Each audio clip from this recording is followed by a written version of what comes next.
안녕하세요. 반갑습니다. 리얼티입니다. 오늘의 신문 한번 보면서 부동산 읽어보도록 하겠습니다.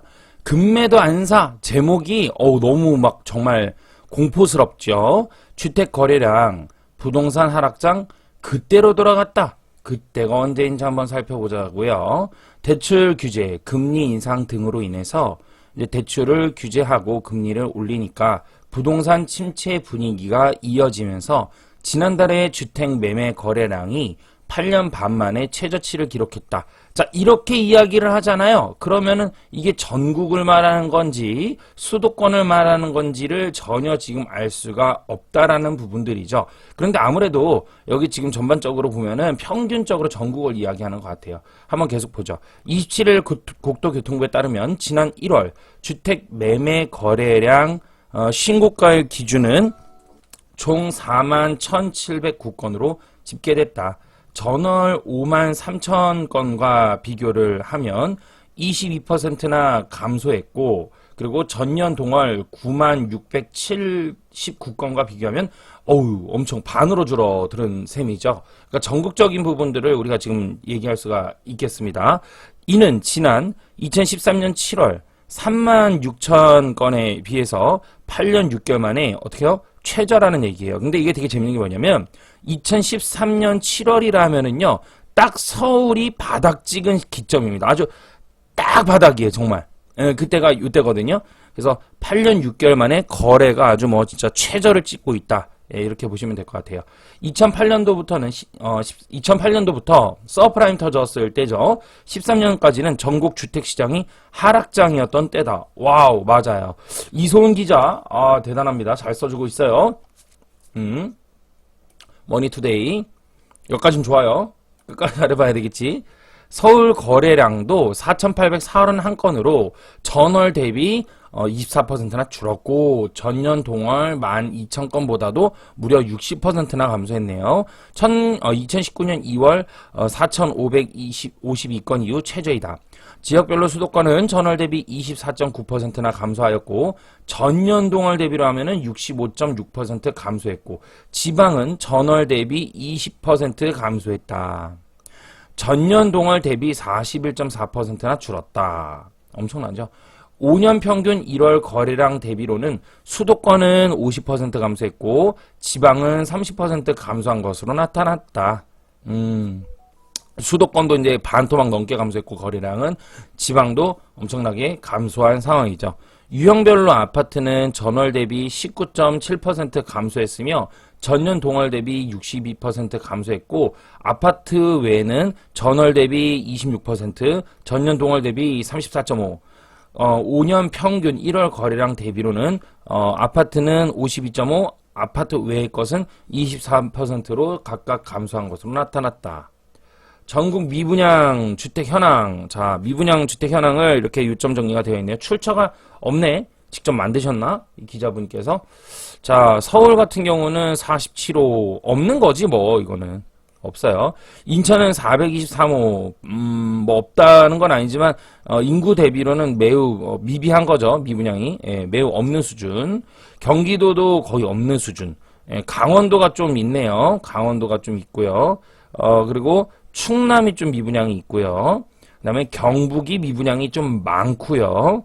그 외에 부울경이라 했던 부산, 울산, 경남 이쪽으로 해서 전반적으로 묶어서 본다면 좀 미분양이 있는 경향이 있다. 다만 울산 같은 경우는 이 정도면 미분양은 아주 미비한 부분인데 이 미분양이 계속해서 이제 늘어나느냐 아니면 이것이 다 소화가 되느냐라는 부분들은 여전히 지켜봐야 되는 부분이고, 부산 같은 경우도 인구 대비로는 매우 적는데 거래가 전혀 거의 안 되는 수준급이라서 이게 미분양이 여기서 의미가 크게 없는 상황이죠. 그 외에도 전남에 있는데요. 전남 같은 경우는 여수랑 순천, 특히 이 광양에 이제 엄청난 그 미분양이 지금 속출이 되고 있을 겁니다. 예, 요즘 안 봤는데. 엄청나죠. 아니, 쳐다도 안 봐요, 그냥 여기를. 분석해서 뭐해. 내려가나 이러지, 경기도도 그렇고, 전반적으로 빠진다는 곳들은 안 봐요. 세종도 그냥 가끔 수업 때문에 이렇게 보고 이러지, 안 봅니다. 쳐다도 안 봐요. 예. 여러분, 리얼티 수업이 있어요. 리얼티 수업이 있는데, 리얼티 부동산 수업이 있죠. 이거 듣고 나면은 정말 나알티 하죠. 나만 알고 싶은 리얼티 하는데 저희 카톡방에서 제가 이번에도 무료로 한 2시간 정도를 오픈해서 강의를 열어드렸죠. 끝나자마자 나알티예요. 나만 알고 싶은 리얼티 이렇게 열광을 해주시는데 정말 감사하더라고요. 이렇게 생각해보면 운전하면서 이렇게 많은 생각을 해요. 이렇게 생각하면 참 이게 얼마나 이 나알티라는 게 나만 알고 싶은 리얼티 이게 얼마나 정말 이 저를 많이 아껴주시고 사랑해주시는 건가 정말로 너무 감사하더라고요. 이게 얼마나 깊게 감사한지 몰라요. 그래서 이 자리를 빌어서 나알티라고 해주시는 분들한테 진심입니다. 정말로 진심으로 고맙습니다. 예. 제가 입장 바꿔서 어떤 걸 정말 진귀한 걸 알았을 때, 야, 이거 정말 나만 알고 싶다. 그런 마음이 들 때 얼마나 그게 참 마음이, 그 사람에 대해서 어떤 뭐, 그게 될까, 정말 귀할까? 라고 생각이 되니까, 여러분들의 마음을 입장 바꿔 생각해보니 정말 너무 감사하더라고요, 제가. 예, 귀한 사랑 받고 있습니다. 정말 고맙고요. 시장 침체 분위기로 인해서 미분양도 4개월째 증가세를 보였다.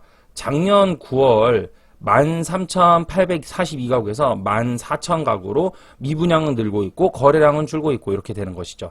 그 요인이 뭐라고요? 위에서 금리와 대출 규제다 이렇게 나왔어요. 그러니까 이제 제가 이제 여기까지만 하더라도 일단 읽고 보면은 여기서 뭐 쭉 눈으로 보니까 뭐 증가했다 감소했다 뭐 이런 거예요. 이제부터 내용이 뭐 그런 거고요. 자, 여기서 좀 짚어드릴게요. 자, 이제부터 갑니다. 뭐 뉴스 읽어주고 신문 기사 글 읽어주고 이거 풀어주는 게 그게 중요한 게 아니라 풀어주는 게 중요한 거지, 그죠? 뭐 누군 한글 몰라, 그죠? 예, 풀어드릴게요 지금부터. 저는 이렇게 봐요. 이거 원래 위에 거 다 읽어야 되는데 오늘 여기 간단하게 오늘 영상 좀 짧게 끝내자고요. 대출 규제와 금리 인상 등으로 인한 건데 이게 이제 심리적인 부분도 반영이 되거든요. 그래서 입주 물량에 대한 부분들도 분명히 있어요. 입주 물량에 대한 부분들도 있는데 전세가 없는데도 불구하고 전세 물량이 있는 곳을 봐야 돼. 아, 이거 정말 오늘 포인트 하나 알려드릴게요. 다시. 자, 본질로 돌아가야 되는 때라는 거지, 이제는 또. 예, 본질로. 그래서 금리와 대출에 대한 부분들인데, 이 본질은 뭐냐면 바로 전세 가격에 대한 부분들이라는 거예요. 전세 가격이요. 그러니까, 여러분 보세요. 잘 보세요.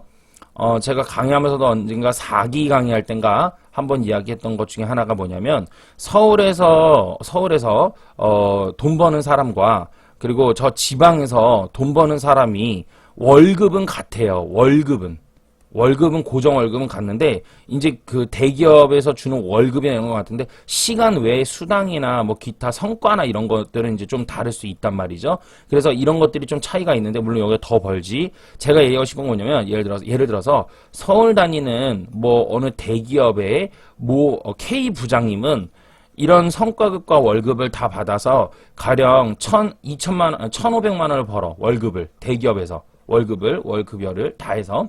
근데 저기 어디 뭐 지방에 그냥 뭐 한 인구가 매우 적은 인구가 뭐 한 10만에서 20만 되는 소도시에 저기 A 부장님은 같은 기업인데도 같은 회사인데도 불구하고 뭐 예를 들어서 1,000만 원을 벌어요. 이렇게. 오케이. 1,000만 원을 벌어요. 이러했을 때 서울에 있는 집 가격이 전세 가격이든 뭐 매매 가격이든 상관없는데 오늘은 전세 가격 좀 볼게요. 서울에 있는 전세 가격이 아파트가 그 전세 가격 예를 들어서 지금 뭐 한 7억이라고 해봅시다. 7억이야. 그럼 이 7억에 대한 이자를 감당해야 돼요. 이해되세요? 네. 그랬을 때 이게 이제 올라가 버린 거야. 얼마로? 10억으로 전세가. 10억으로 갔죠. 그러면 이 이자는 당연히 한 달에 가령 예를 들어서 200만 원 내던 거가 이제부터는 얼마를 내는 거냐면 260만 원을 내야 돼. 예를 들어서. 또는 뭐 280만 원을 내야 돼. 280만 원을 내는데 금리까지 올라갔네? 그래가지고 이거가 320만 원을 내게 생겼어. 졸지에. 이해되시죠? 그러면 이 1,500만 원 버는 분은 버틸 수 있죠. 그죠? 그런데 지방에 있는 A 부장님 같은 경우는 이게 좀 예화가 좀 잘못됐네. K 부장님이 1,500만 원 월급 좀 세다. 예화를 위한 거니까 1,000만 원이라 할게요. 죄송합니다. 1,000만 원이라 할게요. 그럼 1,000만 원 버는 분이 320만 원에 이자 감당하기가 쉽지가 않다라는 거야. 이걸 얘기하기 위한 거예요. 소득에 대한 부분들이 있었을 때 전세 가격이 너무나도 올라가 버리면 아무리 여기서 잘 번다 하더라도 너무 상대 대비 전세 가격이 많이 올랐기 때문에 안 된다라는 거지. 그런데 반면에 여기 소도시에서는 전세 가격이 가령 2억이었는데 막 뛰어가지고 3억 2천이 됐어요. 그럼 평소에 이 2억에 대해서 이자를 예를 들어 80만 원을 내던 분이 이제는 예를 들어서 그러면 이제 얼마냐면 140만 원밖에 안 내요. 이거 뭐 1,500 해도 되겠네 다시. 죄송합니다. 1,500만 원으로 가보자 여기 위에는. 자 그럼 1,500 벌어서 320만 원 내는 사람과 1,000만 원 벌어서 140만 원 내는 사람 하면 비율 퍼센트로 따지면 어디가 더 많이 내는 거야? 당연히 압도적으로 서울이 더 많이 내는 거지. 소득 대비로 따지면 전세에 대해서. 그쵸? 또 말씀드리는데 대한민국에서 지금 전세 가격에 대해서 전세자금 대출에 대해서 소득 대비로 풀어주는 사람은 또 리얼티밖에 없을 거야 아마. 참 독특하죠? 예. 참 독특하죠? 이게 왜 그러냐면 시장의 원리를 이해하기 때문에 시장의 원리를 읽고 있기 때문에 그래요. 그림을 현재. 그래서 지금 어떻게 되냐면 이자가 너무 너무 비싸니까 반전세로 가는 거야. 반전세 서울은. 그죠? 그러니까 어떻게 해요? 전세의 물량이 나오기 시작하는 거야. 넘치기 시작하는 거야. 이게 근데 단연 서울만이니까 경기도도 마찬가지인 거지. 이렇게 풀어가야 되는 거예요. 그런데 지방 같은 경우는 뭐 괜찮은 거라 아직도. 왜요? 전세 가격이 싸니까. 전세 가격이 싸니까. 이해되시죠? 서울에 있는 아파트가 인기가 좋은 메이커 브랜드 아파트가 국민평형 84제곱미터라고요. 8호 미만이죠. 8호 미만일 경우 84.9라고 합시다.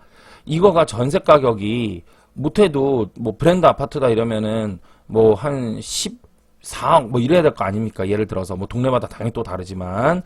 근데 지방 같은 경우는 어때요? 지방 같은 경우는 뭐 예를 들어서 브랜드 아파트다 비싸다 하더라도 4억이에요. 전세 가격이. 그쵸? 그죠? 예, 그러니까 여기 지방에서는 이게 아직도 감당이 되니까 전세를 살 수 있으니까 전세의 수요가 어때? 여전히 있는 거예요. 그러니까 전세의 물량이 어때요? 전세 물량이 없어. 지방 중에 몇 군데는. 근데 여기는 어때요? 전세의 물량이 지금. 그렇지. 서울은 많아지는 거라고요. 이게 그러면은 꼭 맞나요? 예. 맞아요. 맞아요. 왜요? 예를 들을까? 세종시 어떻게 얘기할 거예요? 세종시, 대구시. 세종시하고 대구시가 지금 무너지고 있지 않습니까? 그 세종시 같은 경우가 대표적인 케이스죠.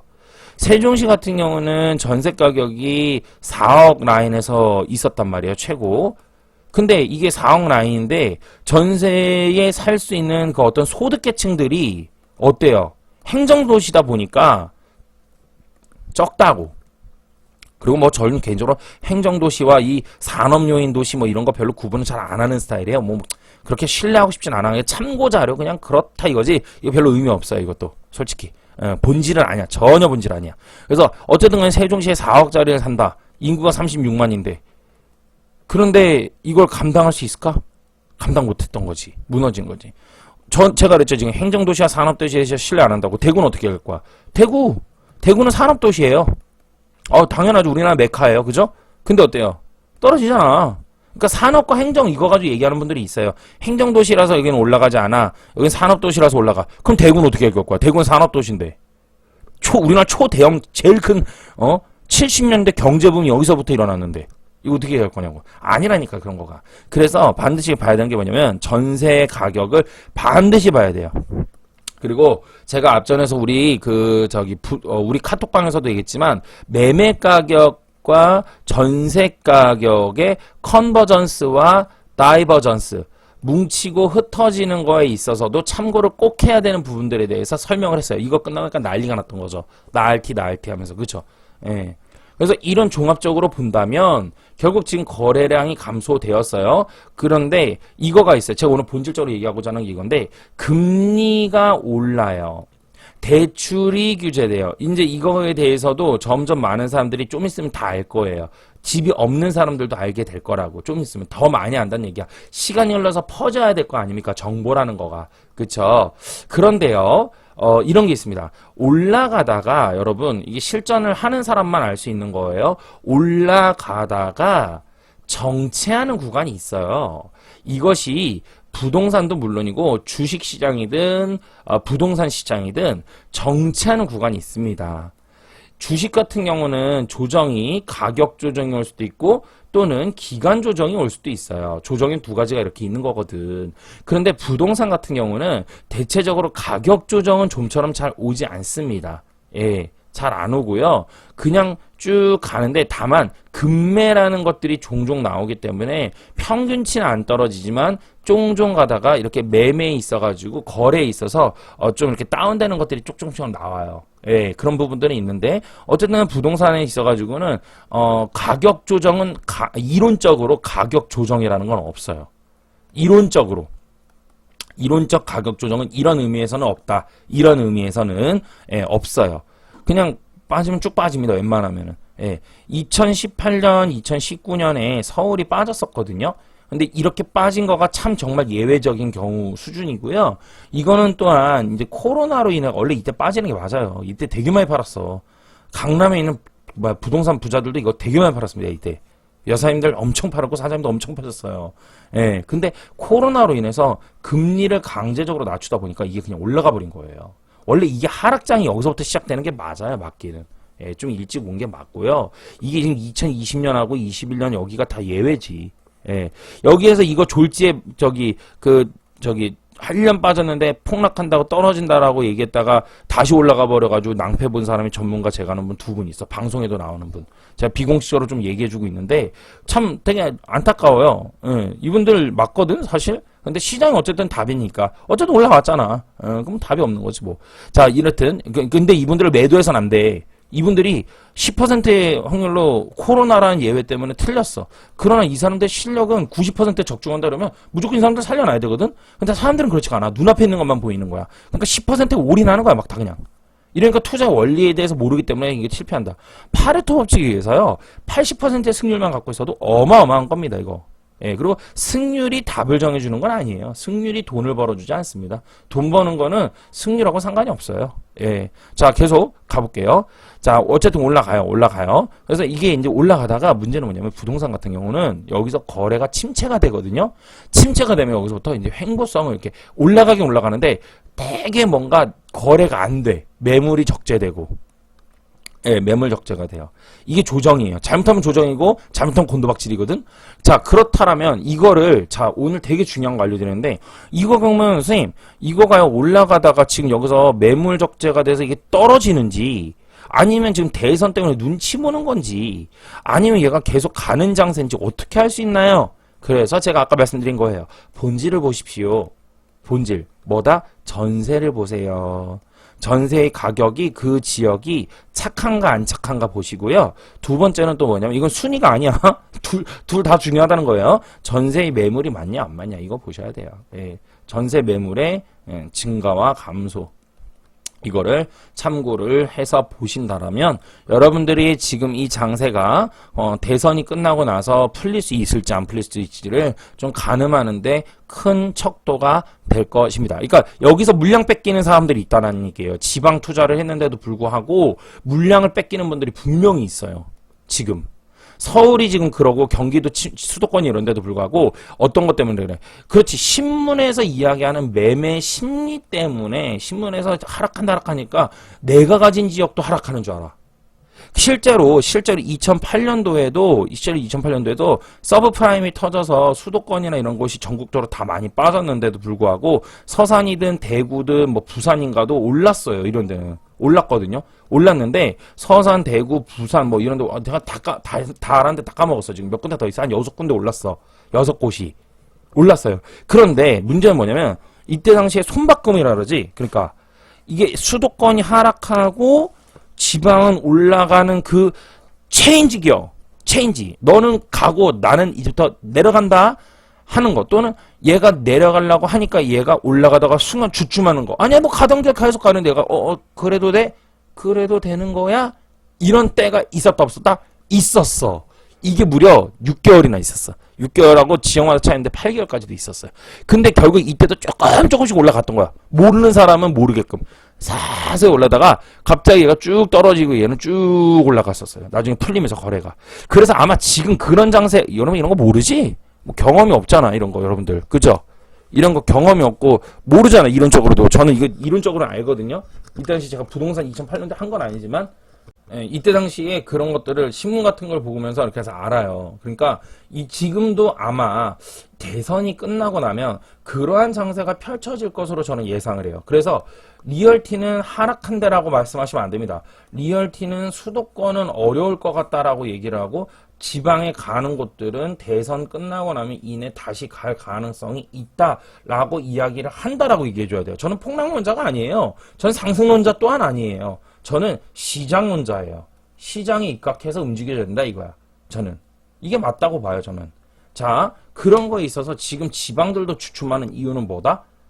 분위기라고 말씀드리는 거예요. 서울의 수도권에 대한 분위기를 같이 자신들의 것인 줄 알고 착각하고서는 모르는 사람들이 계속 갸우뚱하고 있기 때문에 침체 같이 되는 거고, 그 다음에 또 하나는 뭐예요? 대출에 대한 부분들이에요. 대출에 대한 부분들. 그래서 대선에서 제가 카톡방에서도 말씀드렸지만 이재명이 당선이 돼도 지금 뭐 집 없는 사람들, 지방에 있는 사람, 소외된 계층 90% 신혼부부를 해준다 이런 얘기했죠. 그리고 윤석열이 되면 더더욱이 누구나 뭐 이렇게 집 없는 사람은 LTV와 DTI를 확 풀어버린다라고 얘기를 했거든요. DSR 가지고 얘기하는 거 없어요 지금. 지금 둘 다 DSR 가지고 얘기하는 사람 한 명도 없어. 둘 다. DSR은 이제 없어지는 거야. 이건 문재인 작품이었어. 이건 없어져. 소득 대비 총소득 대비 대출해준다. 이거 소득으로 인한 대출을 얘기하고 있지 않아, 지금. 윤석열 같은 경우는 론 토탈 밸류션 이거 얘기할 때 소득 대비보다도, 소득 대비도 있지만, 집 가격에 입각한 것도 대출을 해준다는 거야. 이거 엄청나게 대출을 많이 해준다라는 거예요. 그래서 내가 만약에 지금 분양권에 있어서 좀 묶여 있거나 이런 분들, 또는 대출이 안 돼서 사람들이 침체가 돼 있는 분들은 어쩌면 이게 답이 될 수도 있다라고 보는 거야. 단 빠뜨. 그러나 서울은 그럼에도 불구하고 어려울 수도 있다. 왜? 이미 심리적으로 다운됐어요. 그리고 우리나라의 이 흐름이 대선을 절대 무시할 수가 없어요. 대선 영향이 매우 강합니다. 대통령 기점으로 떨어지거나 대통령 기점으로 올라버려요. 저는 누가 되든 더 이상 여기 막 이렇게 폭등은 좀 쉽지 않을 것 같아요. 서울 수도권은 기점으로 지금까지 너무 많이 왔고, 이격의 과다로 인해서 최소한 완만한 하락세거나 떡폭락이거나 최소 기간 조정을 갖던가, 어쨌든 여기서 상승 릴레이는 이미 거래로 인해서 심리적인 부분들이 많이 다운이 됐기 때문에 이거를 다시 끌어올리려면은 힘들다. 이렇게 보면서 오늘 영상은 여기까지 하도록 하겠습니다. 오늘 정말 좀 중요한 거 알려드렸죠? 올라가다가 기간 조정을 받을 때가 있어요. 시간적 조정을 받을 때가 있어. 물론 이게 예전에도 그랬어요. 이번에도 재작년 2018년도부터 투자했던 분들도 다 그랬어요. 2019년에 1년 동안 쫙 올라 그러다가 딱 멈춰. 그리고 거래가 잘 안 되거나 죄송합니다. 거래가 잘 안 되거나, 또는 가격이 안 올라. 계속 여기서만 이렇게 거래가 찍히는 거야. 그리고 물량 뺏겼어. 그러고 나는데 갑자기 또 막 이렇게 올라. 또 이렇게 이래. 여기가 2019년, 여기 2020년. 이해되십니까? 또 막 올라. 이런 경우가 있어요, 여러분. 이런 경우가 있다고. 이래 보통. 이런 경우가 있다고 하면 안 되구나. 이래요. 이렇게 가요. 원래 이렇게 가. 원래. 근데 이거가 부동산 지표에서 보면 이렇게 보여, 그냥.